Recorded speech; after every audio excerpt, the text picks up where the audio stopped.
आमचं जीवन आहे ते देशाकरता या मातेकरता आमचं जीवन आम्ही वाहिले असं ज्यांनी आपलं संपूर्ण जीवन 17 वर्ष या भारत मातेकरता वाहिलं ते या गावचे थोर सुपुत्र या गावचे धन्यतेला तुझे सुपुत्र आदरणीय सचिनजी दरेकर साहेब 17 वर्षानं सेवानिवृत्त होत आहेत.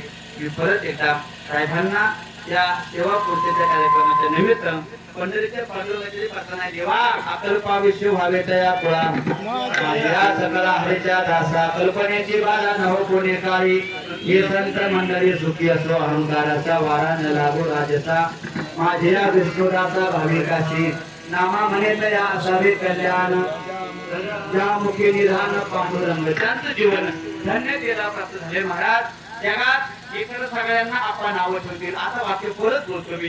मागाशी आमच्या आपण म्हणले बाकीच्यांना लोक नाव बघत नाही. कितीही काम करा एक वर्ग तुम्हालाही नाव ठेवणारा कितीही चांगलं कीर्तन करा आम्हाला सुद्धा गेला भाऊ पाकिट घेऊन म्हणून असतच गेलो नावं ठेवतात.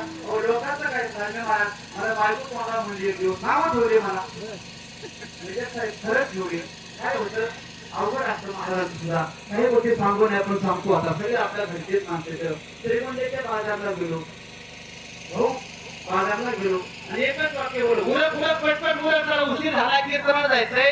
बायको फार गोड वाक्य बोलली शाम जोडे मारावे यांनीच एक नंबर महाराज बायकोला दादा एक वाक्य बोललो मी दादा उरक उरक पटकन उरक उरक उशीर झालाय.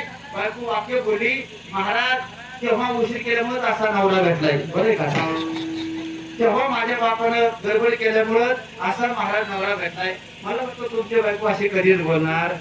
हा बरं त्या बायकोला सुद्धा अभिमान असतो त्या आई बापालाही अभिमान असतो का आमच्या पोटी असा मुलगा आला. त्या पत्नीला अभिमान असतो मी एका सैनिकाची पत्नी. जवान शब्दाचा अर्थ काय हो सैनिक शब्दाचा अर्थ काय हो ज्यानं आपलं सर्वस्व या मातेला अर्पण केलं त्याला जवान म्हणतात. किंबहुना आणखी एक सोपा अर्थ करतो ज्यांच्या वारंवार चरणी नतमस्तक व्हावं त्याचं नाव जवान ज्यांच्या कायम नतमस्तक व्हावं